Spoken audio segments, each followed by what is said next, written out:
السلام عليكم ورحمة الله وبركاته.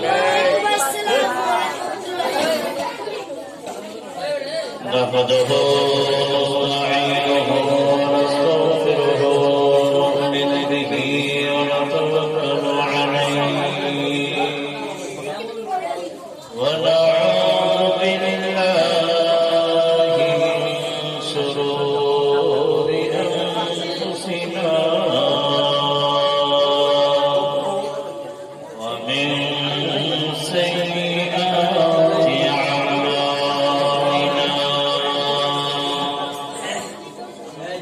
من يهد الله فلا مضل له ومن يضلله فلا هادي له. ونشهد أن لا إله إلا الله وحده لا شريك له. ونشهد أن سيدنا وسندنا وحبيبنا وحبيب ربنا طبيبنا طبيب قلوبنا ومولانا محمد الذي أرسل إلينا كافة من الناس. وقال تعالى في كلامه المجيد: أعوذ بالله من الشيطان الرجيم. بسم الله الرحمن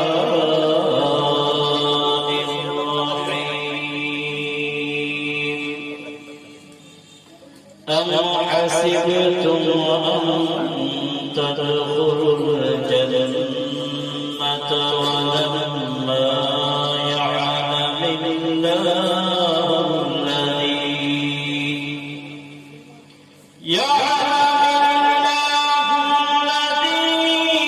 جاهدوا منكم ويعلم الصابرين.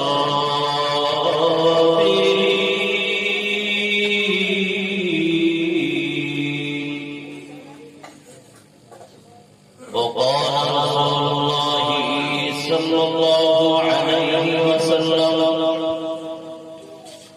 إن الدين عند الله الإسلام. أو قال عليه الصلاة والسلام: وقال في شان حبيبه ومحبوبه ومعشوقه مخبرا وآمرا إن الله وملائكته يصلون على النبي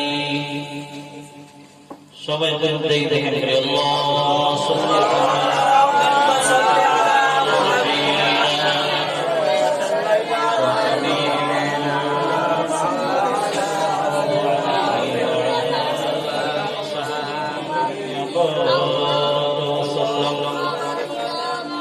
মনে প্রাণে সময় জিকির করে নিন লা ইলাহা ইল্লাল্লাহ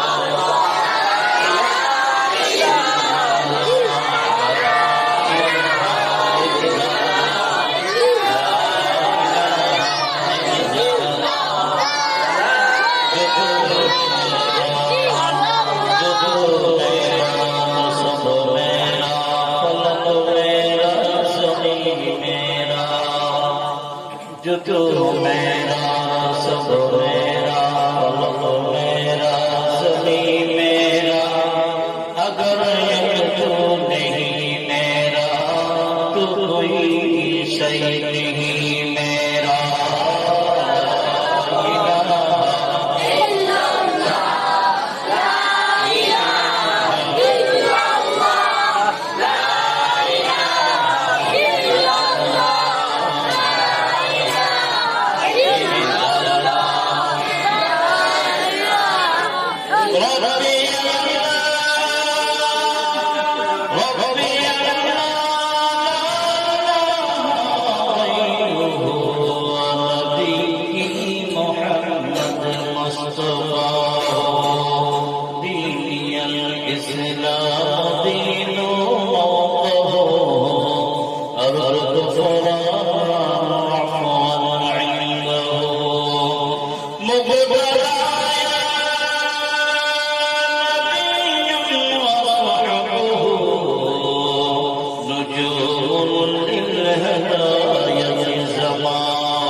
হাজারো কোটি শুকর ও সুজুদ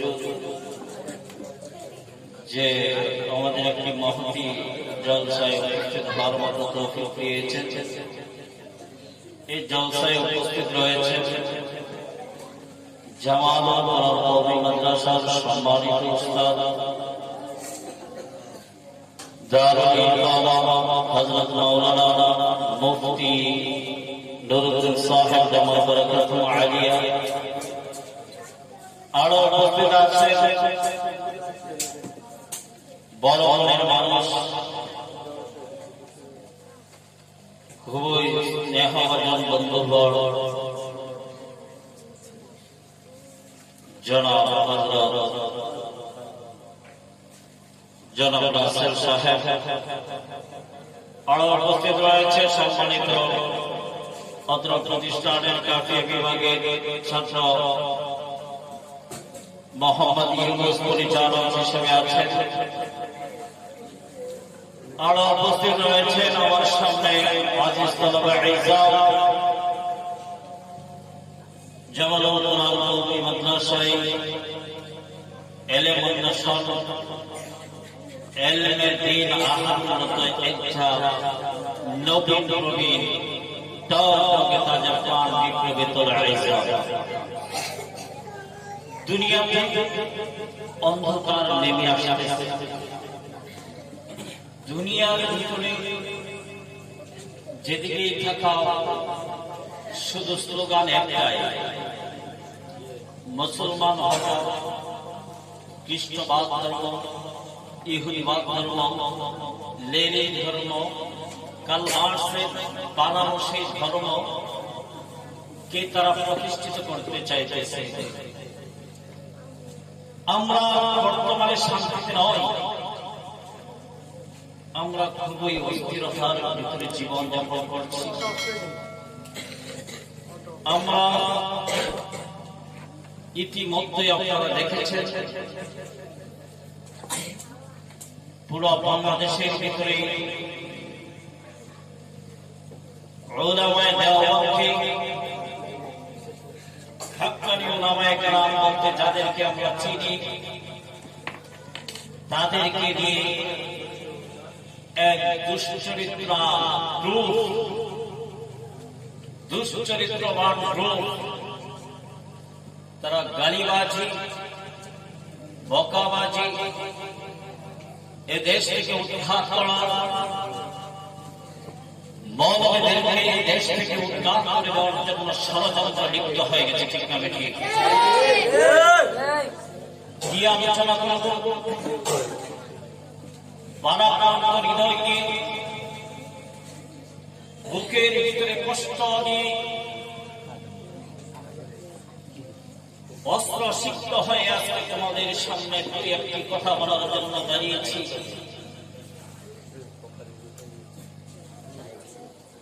উলামায়ে কেরামদেরকে একেবারে নিস্তব্ধ করে দেওয়ার জন্য কিছু লোক তারা উৎপেতে লেগে আছে। আমি বলতে চাই, যারাই তোমরা ইসলাম বিদ্বেষী, যারাই তোমরা ইসলামের বিরুদ্ধে লেগেছ, তোমরা কি ইতিহাস ভুলে গেছো? আমরা মুসলমান, আমরা আলেম ওলামা তো ওই সাহাবায়ে কেরামের আদর্শ লালন করতেছি। সব সময় আমরা মৃত্যুর পেয়ালা নিয়ে বসে থাকি, কখন আল্লাহর পথে, কখন নবীজির ইজ্জতকে ধরে রাখার জন্য, কখন জানি যুদ্ধের ডাক এসে যায়। যখন এই যুদ্ধের ডাক দিবে, যখন এই বাংলার জমিনে যুদ্ধ কায়েম হয়ে যাবে,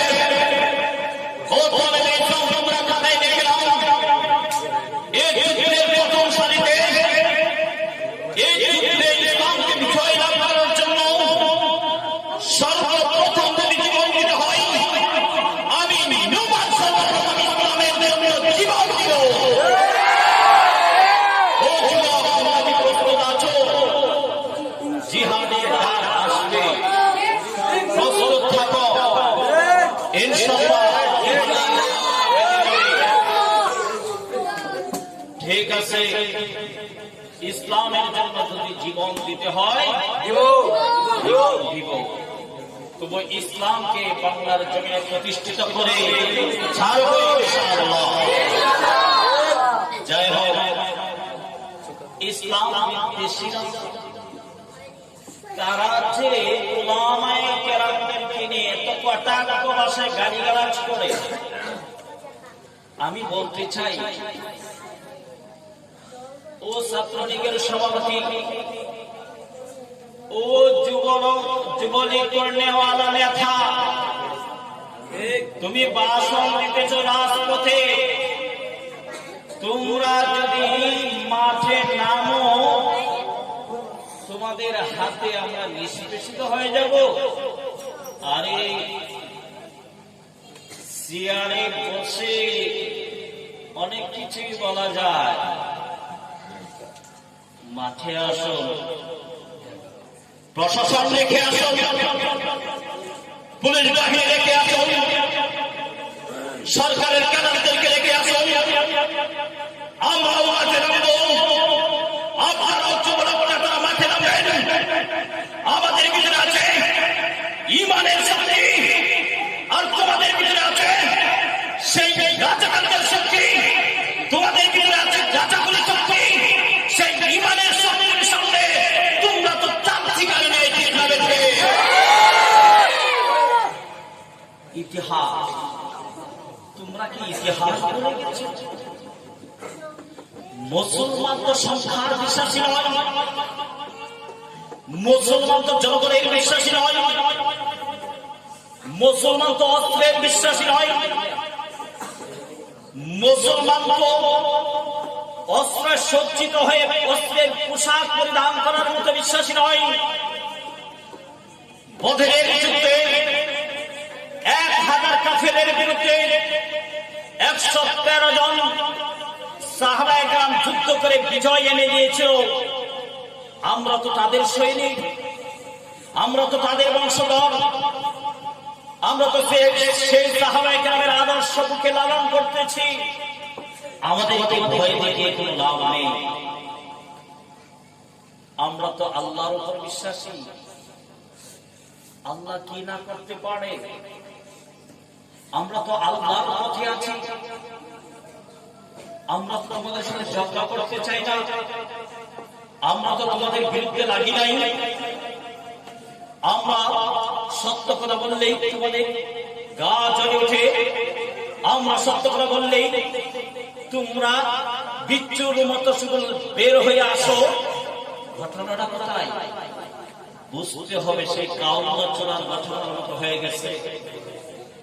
সেই কাউলা চোরা ঘটনার মতো হয়ে গেছে। সেই আব্দুল হক সাহেবকে তোমরা রাজাকার বলে ঘোষিত করো। ফজলুল করিম রাহমাতুল্লাহ আলাইহিকে তোমরা রাজাকার বলে ঘোষিত করো। বুঝে গেল এখানে একটা বাটপাড়ি আছে, ঠিক না ঠিক? যেমন কিরকম বাটপাড়ি আমি বুঝিয়ে দিই। কালু চোরা নামে একজন ব্যক্তি ছিল, সে সবসময় চুরি করত।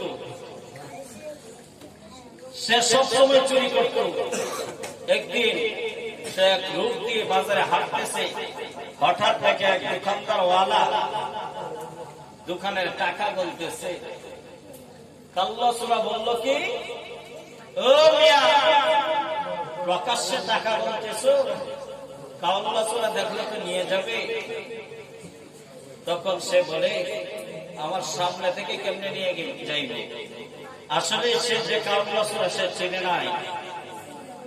তখন বলে, হ্যাঁ নিয়ে যাবে তো। কেমনে নিয়ে যাইবে তুমি প্র্যাকটিসে দেখাও।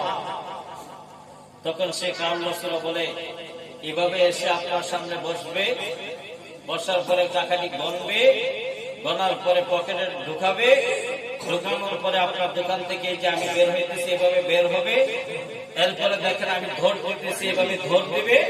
তখন তো দোকানদারের মাথা খুলে গেছে, এটাই তো কাউলা চোরা, টাকা লয়ে খালি ধরতেছে।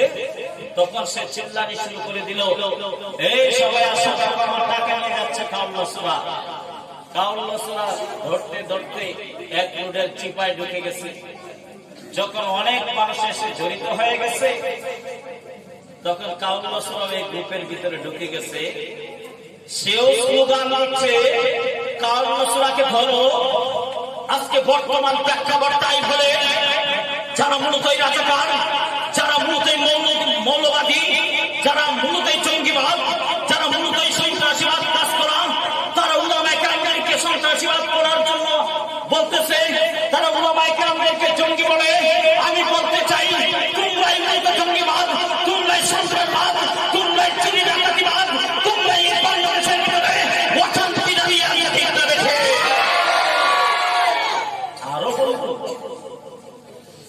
আরো বলতে চাই,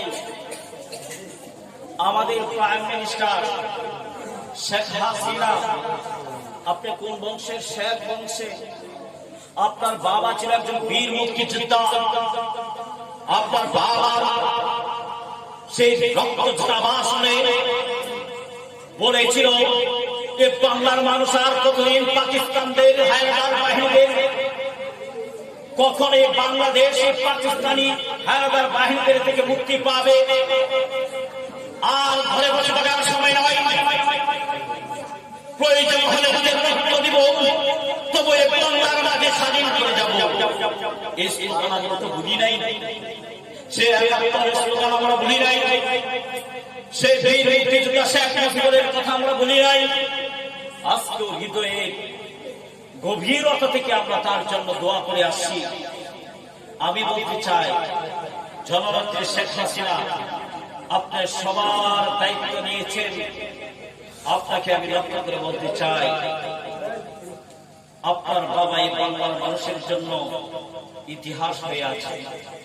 এই বাংলার মাটিকে স্বাধীন করার জন্য নিজে শহীদি লাভ করেছে, শহীদি মর্যাদা লাভ করেছে, তাকে ঘরে আবদ্ধ করে মারা হয়েছে, তাকে কঠিনভাবে মারা হয়েছে। আপনি তো বললেন যখন আমার বাবার লাশ পড়ে আছে, এত দলের নেতারা তখন কোথায় ছিল? আমার বাবার লাশটা ধরার মতো তো কোনো লোক ছিল না। আজকে আমি বলতে চাই, উলামায়ে কেরাম চাই আপনার বাবা জান্নাতে প্রবেশ করো। আর আপনার ক্যাডাররা যারা চুরি করে মানুষদের অর্থ লুটে নিচ্ছে, যারা জায়গায় জায়গায় মানুষ হত্যা, যারা জায়গায় জায়গায় শেখ মুজিবুর রহমানের আদর্শকে মানুষের সামনে খারাপ ভাবে তুলে ধরতেছে, আজকে তারাই আপনার বন্ধু হয়ে গেল। আর উলামায়ে কেরাম যারা আপনার ভালো চান, যারা সবসময় আপনাদের জন্য দোয়া করে, সবসময় শেখ সাহেবের জন্য দোয়া করে যে আল্লাহ শেখ সাহেবকে তুমি জান্নাত নসিব করো। আজকে আমরা উলামায়ে কেরাম স্লোগান তুলেছি, ভাস্কর্য বনাম মূর্তি স্থাপন করা হবে না, তাই আমরা দূষিত হয়ে গেলাম।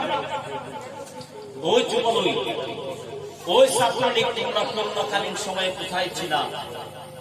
তোমরা কোথায় ছিলা যখন বাবা ছেলেকে রেখে পলায়ন করেছে, যখন ছেলে বাবাকে রেখে পলায়ন করেছে? এ বাবার লাশটা ধরার মতো কোন লোক ছিল না, তখন তোমরা কোথায় ছিলা? আজকে তোমাদের পাকনা বাজাইছে, আজকে তোমরা অস্ত্র বলিয়ান বলে, আজকে তোমরা প্রশাসন তোমাদের সাথে আছে বলে আমাদের উলামায়ে কেরামদেরকে নিয়ে তোমরা ছিনিয়ে খেলতেছ। তবে তোমরা জেনে রাখো, আল্লাহর শাস্তি আসবেই আসবে, তখন কিন্তু পালানোর জায়গা হবে না। ঠিক না বেঠে?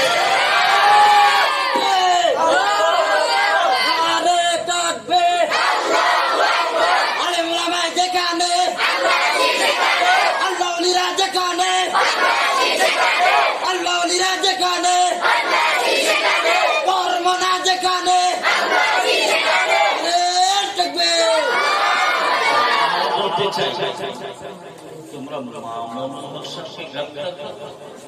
তোমরা ফয়জল করিমকে গ্রেফতারের হুমকি দাও, গ্রেফতার কি হবে? এটা তো আমাদের বাপ দাদার ইতিহাস। ইব্রাহিম নবীকে আগুনে ফেলানো হয়েছে, ইব্রাহিম নবীকে আগুনে ফেলানো হয়েছে, ইউসুফকে কুয়ার ভিতরে ফেলানো হয়েছে। এরকম ইতিহাস হয়ে আছে, বড় বড় নির্যাতন মুসলমানরা। আমরা তো তাদের অনুসারী। তোমরা যত কিছুর ভয় দেখাও না কিন্তু আমরা আল্লাহ ছাড়া কাউকে ভয় পাই না, আর পাবো না। ঠিক না বেঠে? আল্লাহ তাআলা তো আমাদের সাথে আছে। ওই নিক্সন চৌধুরী, ও নিক্সন চৌধুরী, আপনি এমপি মহোদয়, আপনি বলেন উলামায়ে কেরামের সাথে আপনি খেলা করবেন? খেলা হবে, মাঠে নামুন। আপনি উলামায়ে কেরামদেরকে ভয় দেখান? আমি তো বলবো, আপনি কিছুদিন আগেও তো শেখ হাসিনার বিরুদ্ধে কথা বলেছেন, যখন আপনাকে মনোনয়নপত্র দেওয়া হয় নাই, তখন আপনি তার বিরুদ্ধে কথা বলেছেন, কটাক্ষ করে কথা বলেছেন। ও ছাত্রলীগের সভাপতি নাহিয়া, তুমি আজকে বুড়িগঙ্গায় কাকে বাসাইতে চাও? তোমার ভিতরে বুঝে আল্লাহর ভয় নাই? তোমার কি মরতে হবে না? তুমি বৈধতা কোথায় থেকে পেয়েছো? উলামায়ে কেরাম যদি তোমার মা বাবার বিয়াটাকে শুদ্ধ না করতো, তোমাকে জারজ বলে সম্বোধন করা হতো। উলামায়ে কেরামের মাধ্যমে তুমি বৈধতা লাভ করেছো, আর সে উলামায়ে কেরামকে তুমি বুড়িগঙ্গায় ডুবাইতে চাও? এত বড় সাহস তুমি পাও কোথায় থেকে? ও নৌফেল, হ্যাঁ, তুমি ঘাড় মটকিয়ে দিলে উলামায়ে কেরামের? এত সাহস? ঘাড় মাটকানো কি? আমরা তো মৃত্যুর পিপাসায় এখনো আমরা মৃত্যুর পিপাসায় সব সময় মৃত্যুর পিপাসা নিয়ে আমরা ঘুরি। কখন ইসলামের ডাক আসবে, কখন ইসলামের জন্য যুদ্ধে যেতে হবে, সে যুদ্ধে গিয়ে শহীদ মর্যাদা লাভ করে আল্লাহর একেবারে নৈকট্য হাসিল করবো, সে পেয়ালা নিয়ে তো আমরা সবসময় অপেক্ষা থাকি। তোমরা কি করবা? আরেকজন মহিলা লেডিস শয়তান সুলতানা ইসলাম বালা, সে মামুনুল হক সম্পর্কে কথা বলেছে। আজকে কিন্তু সে দুনিয়াতে নাই, সে ইন্তিকাল করেছে। তোমার কবরে কি হচ্ছে এটা আল্লাহ আলাম, আল্লাহ তাআলাই ভালো জানে। আমি একটাই সতর্ক করতে চাই, ওলামায়ে কেরামদেরকে চিনে খেলবেন না। সে ব্রিটিশ কারো আন্দোলনে ওলামায়ে কেরামের অগ্রগণী ছিল। সে ব্রিটিশ কারো আন্দোলন, ইংরেজ কারো আন্দোলনে ওলামায়ে কেরাম রক্ত দিয়েছে। আমরাও তাদের থেকে শিখেছি, আমরা রক্ত দিব যদি প্রয়োজন হয়। বাংলার জমিন এই ঢাকা শহরকে ইসলামের জন্য, ইসলাম কায়েম করার জন্য নিজেদের রক্ত দ্বারা রঙ্গিত করে দিব।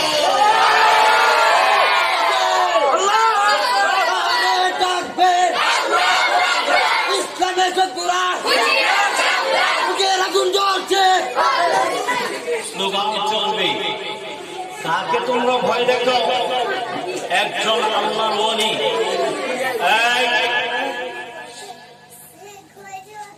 বাংলার জমিন হচ্ছে ওলামায়ে কেরামের জমিন। এই বাংলার জমিন হচ্ছে শেখ সাহেবের জমিন, শেখ মুজিবের জমিন। আমরা শেখ মুজিবকে প্রাণ দিয়ে ভালোবাসি। আমরা শেখ মুজিবের জন্য এই বাংলার মাটিকে স্বাধীন পেয়েছি, সুরাই সভা বাংলা পেয়েছি। আমরা এই শেখ সাহেব সেই হুঙ্কারের কারণে এই বাংলার জমিন থেকে যেমনি ভাবে পাকিস্তানি বাহিনী পলাইতে বাধ্য হয়েছে, আমরাও বলতে চাই আমরা সেই শেখ সাহেবের উত্তরসূরি। আমরা সেই শাহজালালের হুঙ্কারে গোবিন্দ যেভাবে নিষ্পেষিত হয়েছিল, সেই শাহজালালের উত্তরসূরি, সেই শাহজালালের উত্তরসূরি। আমাদেরকে মৃত্যুর ভয় দেখাবেন না, আমাদেরকে জেল হাজতের ভয় দেখাবেন না। আমাদের উত্তরসূরিরা জেল কেটেছে, আমরাও তাদের উত্তরসূরি। আমাদের পূর্বপুরুষেরা জেলে গিয়েছেন, অত্যাচার সহ্য করেছেন, জীবন দিয়েছেন। আমরা বলতে চাই, আমরা প্রয়োজন হলে মামুনুল হক সাহেবের জন্য, প্রয়োজন কর্মের জন্য, এই বাংলার জমি আমরা শিক্ষিত রাখার জন্য, এই বাংলার জমি মাদ্রাসাকে টিকিয়ে রাখার জন্য, ওলামায়ে কেরামের অস্তিত্বকে ধরে রাখার জন্য প্রয়োজন হলে আবার আরেকটি যুদ্ধ হবে।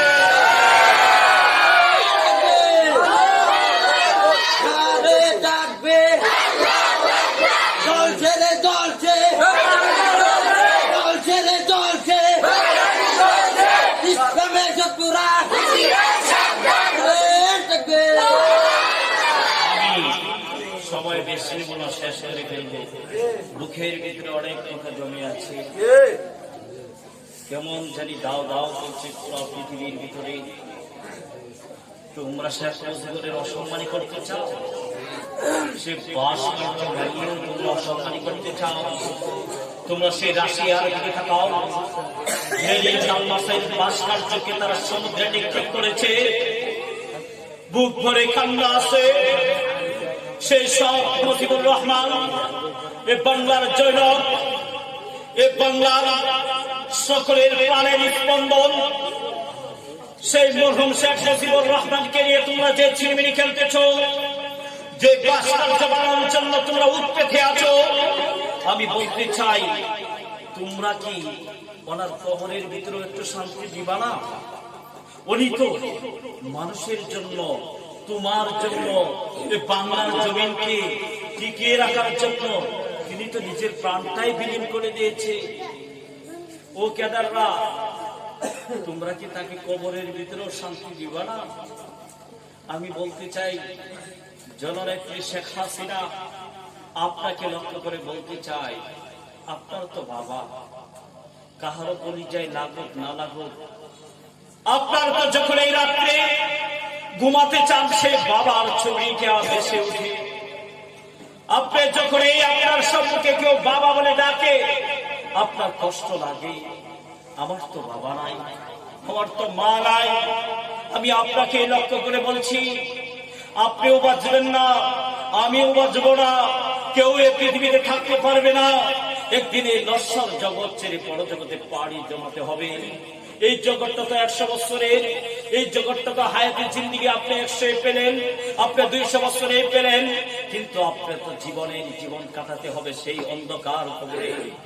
ওইখানে কিন্তু আপনার কেউ সাথী হবে না, ওইখানে কিন্তু আপনার কেউ খোঁজখবর নেবে না।